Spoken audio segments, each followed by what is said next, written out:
Today we're talking about what do you want out of speaking, out of public speaking. And so we're going to cover topics such as changing people's lives, leaving your mark on the world, finding people that think like you, and feeling that compulsion, that calling to speak. Now, before we go into our detail and our topic, please remember to like and subscribe so that we can continue to make videos like this and get more content for you on public speaking and how to become a great speaker.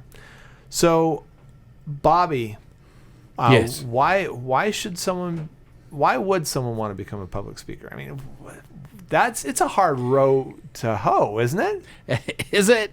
It's the number 2 thing that most people are afraid of, other than death.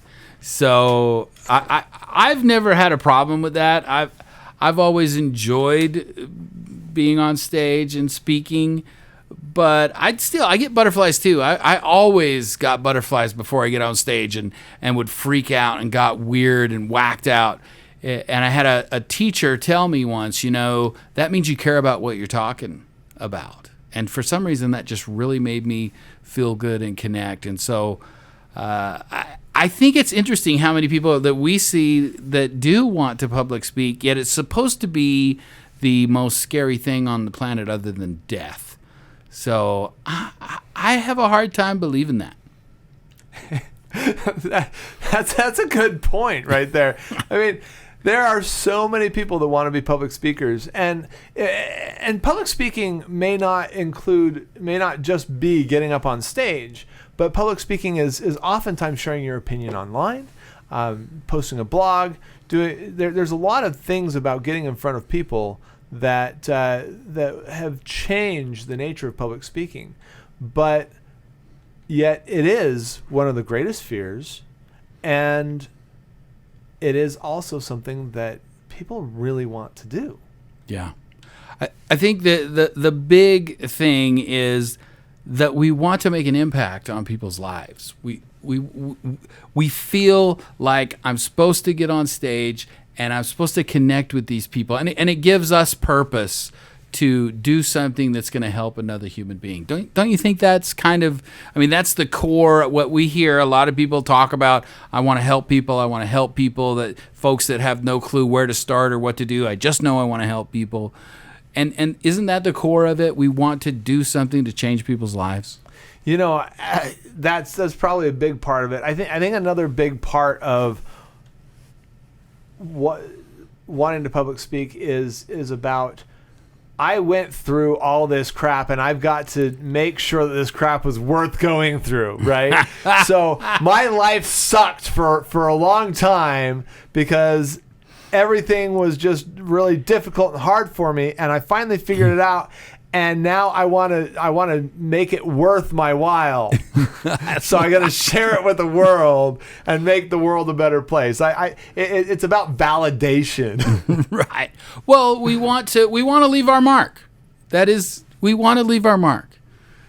We all want to know that there was a reason that we were on this planet, and we want to, maybe after we die, we want to have some kind of a legacy to leave.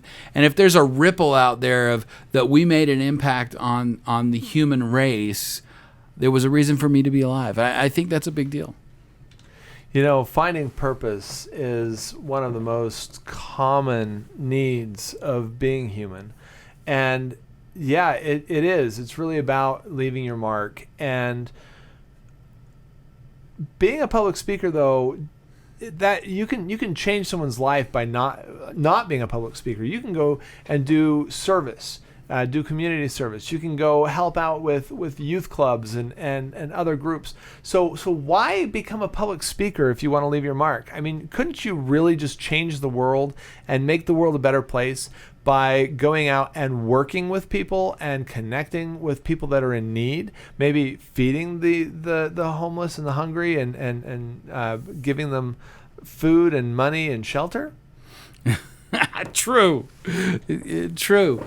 The one other thing about public speaking that I think people forget is finding their tribe or finding the people that they are connecting to. You're not going to speak to everybody. You're not going to speak the whole world. No great speaker even connects and identifies with everybody. So I think as a public speaker, when you get up on stage, you realize you want to connect to the people you want to connect to. Now, I in the past have always, I'm on stage in front of a few thousand people, and I'm like, oh my gosh, I've got to do everything I can to connect to every single one of these people. I have failed if one person out of the 2,000 people here don't want to hear what I have to say, and that'll kill you. It's a horrible way to think because you're ripping off the people that need to hear what you actually have to say, the people that are there and that do want what you have, and you don't have to convince them.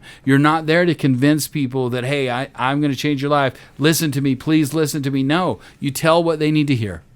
Well, and I've said this before, but there's the 60-20-20 rule, right? When you get up to public speak, you're not out there to change the lives of every single person in the room. That's not possible. It's not expected. It's not likely to ever happen because everyone comes from a different space.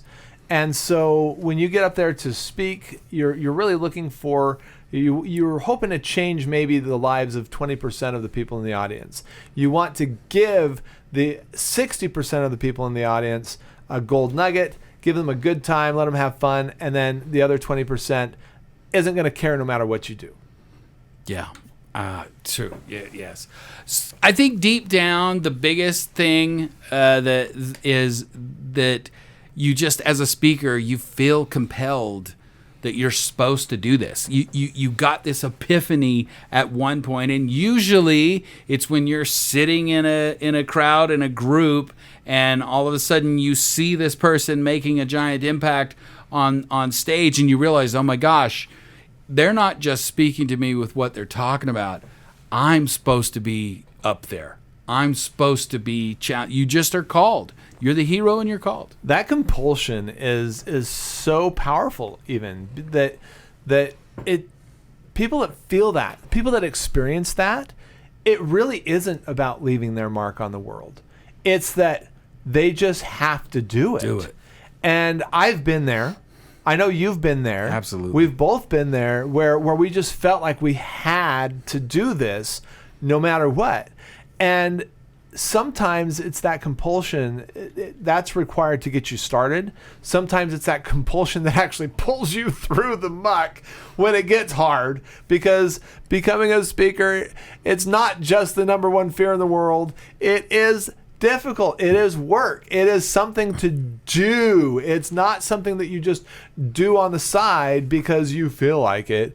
It is something that you have to really honestly work at. Whether you are trying to make money at it or give your gold nuggets away for free, you don't just automatically end up in front of thousands of people. It just doesn't happen. It doesn't happen. So true. And a lot of us just we've seen so many powerful people that I don't know if they're going to be that person. I don't know if they're going to be on stage, but they should be. And that scares me. I get so sad when I know you are supposed to be changing people's lives. You have got to get up there and change, because the impact that we've made with so many people. Please, if you're called, we need you. You do need to get up there. If you're feeling it at all, that there's a message that you're supposed to give, that you know in your core, in your heart, you're supposed to give it.